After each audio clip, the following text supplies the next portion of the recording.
ঝালদা থানার হেঁসাহাতু অঞ্চলের তানাশি গ্রামে 7ই এপ্রিল বড়সড় যোগদান কর্মসূচির মাধ্যমে 64টি পরিবারের মোট 180 জন বিজেপিতে যোগদান করলেন।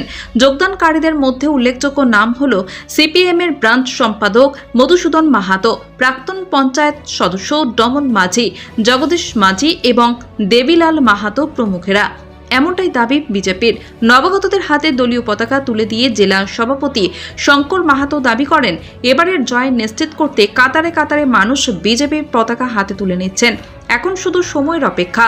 অনুষ্ঠানে উপস্থিত ছিলেন বিজেপি প্রার্থী রহিদাস মাহাতো, ঝালদা 1 নম্বর মণ্ডল সভাপতি সঞ্জয় সিং দেও এবং সুকুমার মাহাতো। অন্যদিকে সিপিএম এর ঝালদা এরিয়া কমিটির সম্পাদক উজ্জ্বল চট্টরাজ জানান, এই যোগদানের বিষয়ে তার কাছে কোনো তথ্য নেই, বিষয়টি খতিয়ে দেখা হবে।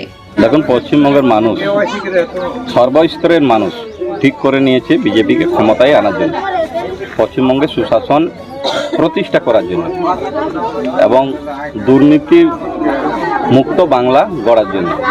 তাই এই লাগাতার যোগদান। আজকে বাঘমুন্ডি বিধানসভার হেঁসাহাতু অঞ্চলের তানাশি গ্রামে আমাদের এই যোগদান কর্মসূচি ছিল এবং এই যোগদান কর্মসূচি থেকে সিপিআইএমের যে ব্রাঞ্চ সেক্রেটারি মধুসূদন মাহাতো এবং এই বুথের প্রাক্তন গ্রাম পঞ্চায়েত সদস্য সিপিআইএমের ডমন মাঝি সমেত 46টি পরিবারের প্রায় 180 জনের বেশি বিভিন্ন রাজনৈতিক দল ছেড়ে আজকে বিজেপিতে যোগদান করেছে।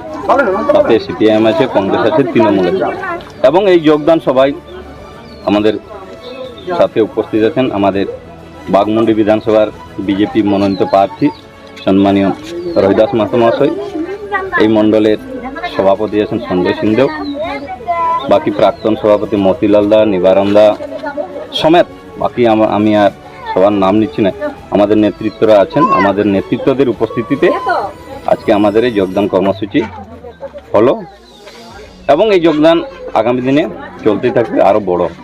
আমি সিপিএম এর ব্রাঞ্চ সেক্রেটারি হিসাবে ছিলাম। মোদিজির কাজের উন্নয়ন এবং মানুষের স্বার্থে সিপিএম ছেড়ে নিয়ে এখন বিজেপিতে যোগদান করেছি। তো বিজেপিকে কেন বেছে নিলেন? মোদিজির উন্নয়নের জন্য এবং গ্রামের যে সর্বসাধারণের কাজের উন্নয়নের জন্য বিজেপিতে যোগদান করেছি।